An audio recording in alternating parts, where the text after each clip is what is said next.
Kung sa may gibati ni David, sa lisod ng mga sitwasyon, niya na sinatian, na malihong ka ng isong Elmer Campana.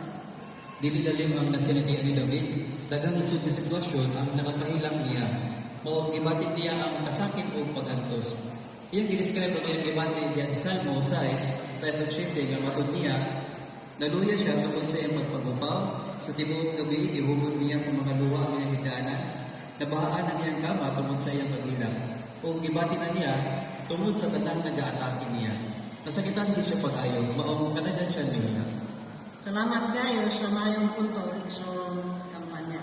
Bueno, dinikas para po 12, pero ato nang ipabasa ang Salmo Kapitulo 56, versikulo 8, ang itong Cedric Gagay.